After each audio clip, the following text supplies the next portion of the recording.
Um grande abraço do meu pastor André, missionário Janaíno, que vim aqui porque eles autorizaram. E a gente não deve fazer nada sem autorização do nosso pastor, né? Todos já me conhecem, o pastor Leonardo já me conhece. E eu queria pedir aos irmãos para abrir a sua Bíblia no livro de 2 Coríntios, capítulo 12. Louvado seja o nome do Senhor. Aleluia. E tenho sentido aqui, assim que eu entrei, a presença de Deus muito forte. Louvado seja o nome do Senhor. E Deus já, assim que eu entrei, Deus já estava falando comigo, quando o irmão trouxe a palavra ali no livro de Salmos 120, de situações que a gente passa.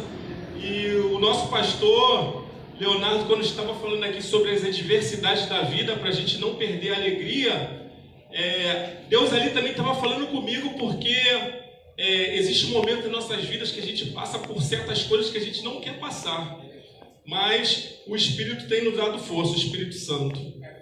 1 Coríntios, capítulo 12. Todos já acharam? Louvado seja o nome do Senhor. O título diz assim: Visões e provas do Senhor. Versículo 1. Em verdade que não convém gloriar-me, mas passarei as visões e revelações do Senhor. Conheço um homem em Cristo que há 14 anos, se no corpo não sei, se fora do corpo não sei, Deus o sabe, foi arrebatado ao terceiro céu. E sei que o tal homem, se no corpo, se fora do corpo, não sei, Deus o sabe, foi arrebatado ao paraíso, e ouviu palavras inefáveis, que ao homem não é lícito falar. De alguém assim me gloriarei eu, mas de mim mesmo não me gloriarei, senão nas minhas fraquezas.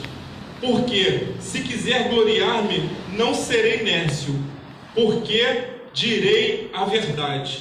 Mas deixo isto, para que ninguém cuide de mim mais do que em mim vê ou de mim ouve, e para que não me exaltasse pela excelência das revelações, foi-me dado um espinho na carne, a saber, um mensageiro de Satanás, para me esbofetear, a fim de não me exaltar, acerca do qual 3 vezes orei ao Senhor, para que se desviasse de mim.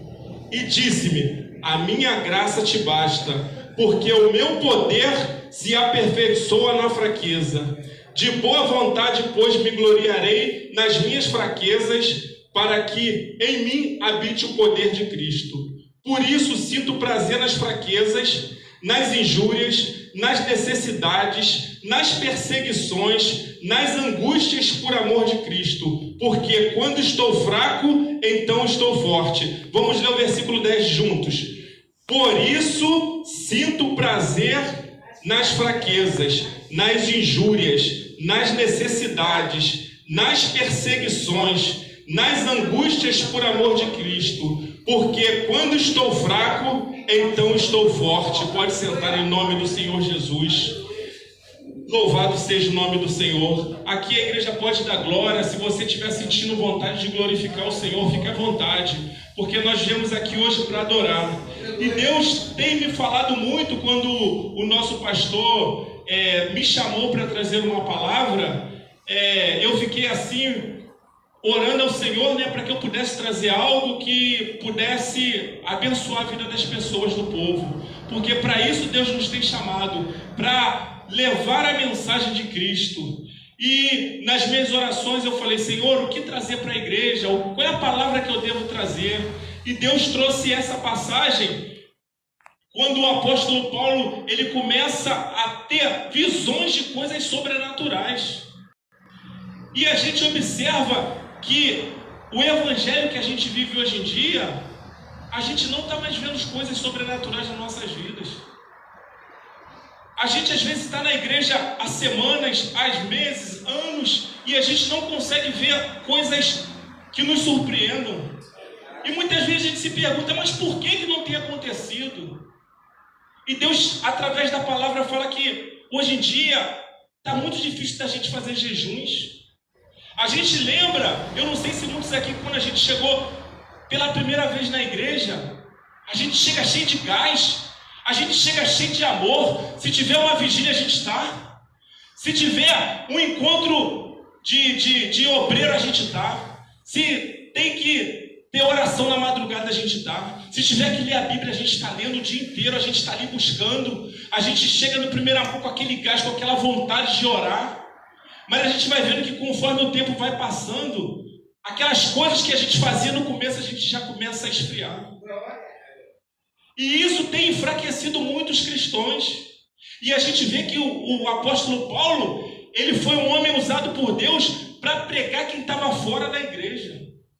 Louvado seja o nome do Senhor Jesus. E a gente vê que o povo de Israel, aquele povo escolhido, que era para ser o que teria que entrar no reino do Senhor, muitos deles foram que passaram a crucificar e fazer com que o nome do Senhor Jesus não viesse a ser glorificado. Porque o Senhor Jesus, ele veio para os seus, mas os seus os rejeitaram. E muitas vezes a gente tem observado isso dentro da igreja. Às vezes aquelas pessoas que eram para nos ajudar, para nos fortalecer, muitas vezes elas acabam nos enfraquecendo. E muitas vezes ficamos tristes, e às vezes muitos saem da igreja por causa disso. A gente observa hoje como as igrejas, muitas delas têm ficado vazias. Mas eu vou dizer uma coisa para vocês. Deus, ele tem me mostrado que vai chegar um tempo que essas igrejas vão estar tudo cheias. Mas sabe quando? Assim, depois do arrebatamento. A gente passa hoje, a gente vê os bares lotados, a gente vê as casas de show lotadas, a gente passa na rua, tudo quanto é lugar está cheio. Mas depois do arrebatamento, igreja, essas pessoas vão procurar a igreja. As igrejas estarão lotadas, porque aí elas vão entender que realmente era ali que elas teriam que estar. Então não se surpreenda hoje para as igrejas estar vazias, não.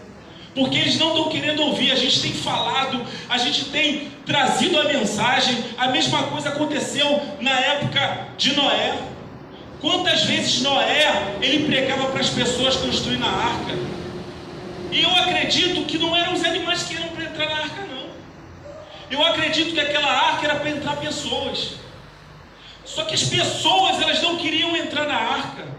E muitas vezes Deus tem se entristecido com os seres humanos. Então, já que aquelas pessoas não quiseram entrar na arca, o que Deus fez? Então vou colocar os animais. Porque eu tenho certeza que o amor de Deus era tão grande que Ele não queria que os animais entrassem, Ele queria que pessoas entrassem. E hoje a gente tem vivido a mesma coisa. A gente tem chegado nas igrejas e visto igrejas vazias, igrejas precisando às vezes na obra. As pessoas às vezes não querem ajudar na obra. É uma luta, às vezes, para o pastor, que nem ele estava falando aqui, tem que pagar um aluguel caríssimo. E você vê, às vezes, lá no mundo, as pessoas, por uma joia, elas pagam milhões. Mas para ajudar na obra do Senhor, elas não ajudam. E você vê que o apóstolo Paulo, ele foi um homem que, no começo, ele não entendia o evangelho. E ele matava cristãos. Ele encerrava cristãos. Ele fazia uma tortura tão grande que ele fazia cristãos blasfemarem contra Deus. Mas a Bíblia diz que quando ele ia em caminho de Damasco, ele teve um encontro com o Senhor Jesus. E a Bíblia diz que depois que ele teve aquele encontro com Jesus, a vida dele ele começou a entender o que era o Evangelho. E foi um homem que ele agarrou o Evangelho de uma forma tão sobrenatural que nada podia fazer com que ele viesse se afastar. Às vezes ele ganhava chicotadas nas costas, foi apedrejado, muitas vezes tramaram morte para ele, mas ele tinha um amor tão grande pela obra que nada fazia com que ele vinha afastar. E hoje, muitas vezes, quando passamos adversidades, a primeira coisa que passa na nossa cabeça é querer sair da igreja, é querer se afastar, é querer murmurar, reclamar. Eu falo por mim mesmo, que de um tempo para cá, eu tenho me lançado na obra, tenho tentado buscar com jejuns, com oração, com busca, e se levanta cada coisa nas nossas vidas, inclusive na minha, que eu estava até comentando com o presbítero Cid, que no momento que eu estava mais buscando, jejuando, orando, clamando, se levantou uma calúnia contra o meu nome. E quando se levanta contra o nosso nome, a gente fica triste. E a gente fica se questionando: Senhor, por que conosco? Mas aí o Senhor falou comigo: você lembra quando o rei Dário queria levantar Daniel a prefeito, a governador? Não armaram contra ele, não jogaram ele na cova dos leões, para que os leões pudessem o devorar? Quando Sadraque e Mesaque ele não quis se curvar diante do Deus de Nabucodonosor, o Deus de Israel não permitiu que ele fosse jogado, os três, Sadraque, Mesaque e Abednego, fosse jogado numa fornalha acesa? José, os irmãos, quando ele disse que tinha um sonho que seria grande, que seria maior do que os seus irmãos jogaram ele dentro de uma cova, e alguns dos irmãos tiraram ele e venderam ele como escravo para o Egito, os próprios irmãos da igreja.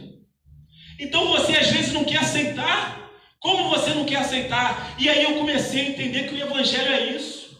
Muitas vezes vamos ser humilhados, vamos ser desprezados, vamos ser caluniados, mas teremos que entender, teremos que abraçar, porque o apóstolo Paulo, ele abraçava, ele entendia o que era a obra do Senhor. E muitas vezes não queremos entender, muitas vezes queremos desistir, queremos abandonar. Mas não, quando nós nos fortalecemos, daqui a pouco Deus começa a nos dar graça. E foi nesse meio dessa turbulência que eu recebi uma notícia, que era um sonho há 10 anos. Ontem, pela misericórdia, eu completei 11 anos que eu conheci a minha esposa. E nesse meio dessa turbulência, eu descobri que minha esposa estava grávida, que era o meu sonho. Aleluia! Então, diante daquela calúnia, daquela acusação, onde eu estava sendo humilhado, Deus veio com refrigério na minha alma. Aleluia. E aquilo me alegrou. E aí eu passei a esquecer daqueles problemas. E assim e eu vou dizer para os irmãos que isso não é o máximo, porque o máximo é a salvação. Às vezes Deus nos presenteia com bênçãos, mas não é para a gente se apegar às bênçãos. É para a gente entender que Deus é conosco diante das situações. Eu sei que os irmãos muitas vezes também devem ter passado por lutas, passado às vezes por tantas situações, mas eu digo para você: não desista. Haja o que houver, não desista do Senhor, porque Ele tem bênçãos aqui na terra para a gente. Mas Ele quer muitas vezes que a gente não murmure, porque o povo de Israel, durante 40 anos, ele ficou rodeado naquele deserto e não conseguia entrar, porque diante das situações eles murmuravam, eles reclamavam, eles olhavam para trás. Quantas vezes eles olhavam e diziam: lá no Egito eu tinha isso, lá no Egito eu tinha aquilo. E Deus estava tentando preparar um povo ali para que o povo pudesse entrar na terra prometida. E quantas vezes nós estamos passando situações e nós começamos a lembrar do passado? O pastor estava aqui falando que vai ter uma vigília. Quando éramos no mundo, chegavam às 5 horas da manhã, 6 horas da manhã sem reclamar. Aí chegamos às vezes na vigília, quando dá meia hora a gente já quer ir embora, já quer dormir, já começa a reclamar na vigília. Por quê?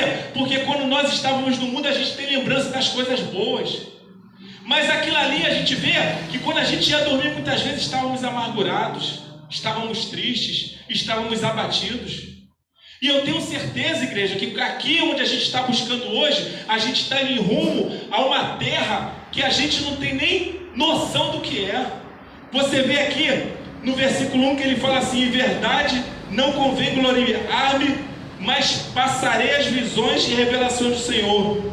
Conheço um homem que há 14 anos no corpo não sei, se fora do corpo não sei, Deus o sabe, foi arrebatado ao terceiro céu. Olha que lindo, arrebatado ao terceiro céu. E a Bíblia diz aqui que ele viu coisas que não dá para contar para a gente, de tão maravilhosas que eram. E às vezes a gente se pergunta: o que ele pode ter visto, que a Bíblia diz que ele nem pôde contar. O João em Apocalipse, ele também teve uma visão, um arrebatamento, que ele também chegou aos céus. E hoje a gente vê que por causa da gente não buscar tanto, a gente hoje não tem muitas experiências com o Senhor. Então, igreja, o que através dessa mensagem eu queria passar para os irmãos é que os irmãos, se ora mais. Se acorda de madrugada uma vez, acorda 2, 3. Se você jejua 1 hora, 2 horas, jejue mais. Busque mais a presença do Senhor, porque só é dado àquele que busca. Esse dia eu estava conversando com a minha esposa, que foram poucos os casos de Jesus ir até a pessoa. A Bíblia diz que Deus foi a Lázaro por quê? Porque Lázaro estava morto. Jesus foi na casa da filha de Jairo, por quê? Porque ela estava morta. Mas a gente observa que a maioria das pessoas elas tiveram que ir até Jesus. Então muitas vezes a gente fica na igreja esperando que Jesus venha até a gente. E Jesus ele não vai vir se você não for de encontro a Ele. Você tem que ir de encontro a Ele, não esperar que Ele venha até você. E como nós chegamos até Jesus? É através das orações, é através do jejum, é através da busca, é através de campanhas, é através da subida no monte. Quanto mais você vai de encontro a Ele, mais Ele vem até a sua vida. Louvado seja o nome do Senhor Jesus. Então tem que haver essa sede. A gente observa que às vezes no mundo a gente fazia e acontecia, né? Quando a gente estava no mundo, a gente era ousado, a gente tomava atitudes, a gente tinha coragem de fazer outras coisas. Mas às vezes quando a gente chega na igreja, a gente fica apático, às vezes, fica abatido, fica ali murmurando, ou às vezes chorando, se lamentando. E mas Deus quer, foi como o pastor falou, ousadia. Como aquele irmão, naquele momento, que tinha que pagar aquele aluguel, que ele bateu na mesa e você vê que essas pessoas corajosas é as que Deus mais procura. Se você passear na Bíblia, você vai ver que havia um momento em Israel que Gideão, todos os anos, o povo de Israel plantava e via os medianitas, os povos do Oriente, e eles comiam tudo que Israel plantava. Todo ano era isso. Até que um dia a Bíblia diz que Gideão se revoltou. E ele não aceitou aquela situação. E você vê que quando ele não aceitou aquela situação, o próprio Deus apareceu para ele. E Deus ele foi com ele diante daquela situação. Por quê?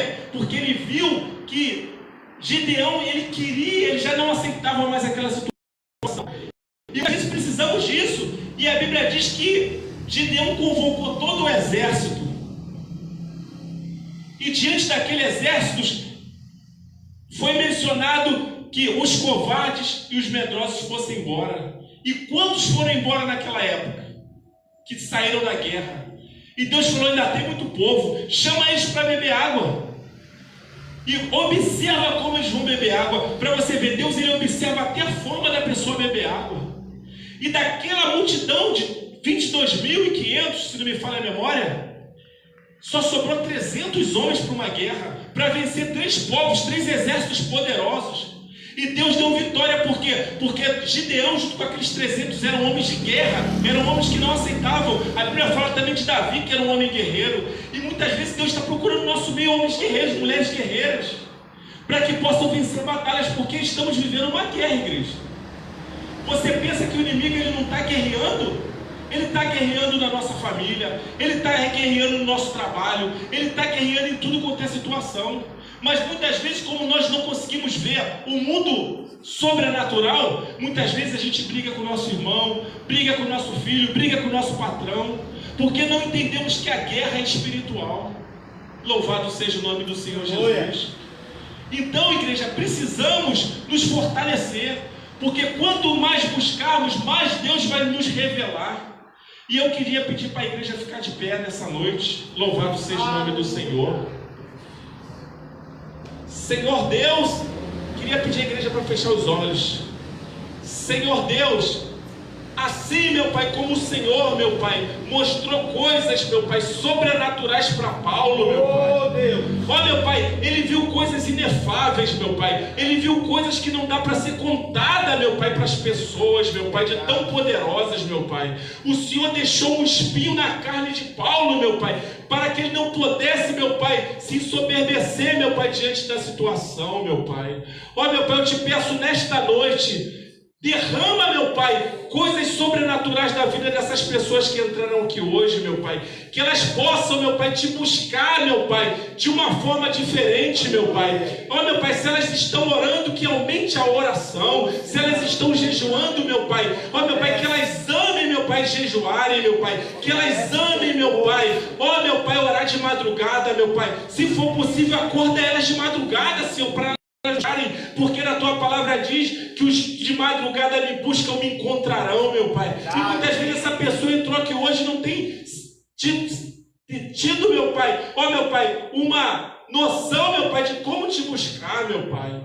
Mas o Senhor está revelando através, meu Pai, da palavra, a forma, meu Pai, dela se achegar ao Senhor. Que seja com mais jejuns, que seja com mais orações, que seja com mais leitura da palavra, que seja, meu Pai, ó meu Pai, que venha largar novela, meu Pai, que venha largar as amizades mundanas, meu Pai, que venha largar, meu Pai, esse mundo, meu Pai, porque o que o Senhor tem para nós é coisas, meu Pai, que nem podemos contar de tão grandiosas que são, meu Pai. Ó meu Pai, tem pessoas, meu Pai, que ela não tem noção, meu Pai, do que é lá no céu, meu Pai, mas para ela ter noção do que é no céu, meu Pai, ela precisa te buscar, meu Pai. Ó meu Pai, com mais intensidade, meu Pai, derrama, meu Pai, do teu Espírito Santo, meu Pai, sobre a tua igreja, meu Pai, assim como eu senti a tua presença quando eu entrei neste lugar, meu Pai, que ela sinta a porção dobrada, assim como Eliseu pediu, meu Pai, porção dobrada do teu Espírito, meu Pai, que essas palavras não venham, meu Pai, ser vãs, meu Pai, mas que essas palavras venham dar fruto, meu Pai. Planta semente no coração dessas pessoas, meu Pai, para que elas possam vir contar testemunho do que é o Senhor, meu Pai. Guarda elas, protege elas, meu Pai. Ó, meu Pai, livra elas de qualquer coisa, meu Pai, aí fora. Tira elas, meu Pai, das pessoas mundanas, meu Pai. Se alguém estiver tramando alguma coisa contra elas, meu Pai, que o Senhor possa guardar, meu Pai, elas e a família delas, meu Pai. Senhor, eu te agradeço, meu Pai, porque eu tenho certeza, meu Pai, que alguma coisa, meu Pai, essas pessoas irão receber aqui hoje, meu Pai, elas estão recebendo, Senhor. E eu agradeço essa oportunidade, meu Pai, porque a tua palavra diz que não é do muito falar, meu Pai, mas o Senhor sabe, meu Pai, a forma, meu Pai, de usar, meu Pai, cada um, meu Pai. E eu agradeço a minha rica oportunidade e que a gente possa dar uma forte salva de palmas para o Senhor Jesus, porque Ele merece. Muito obrigado.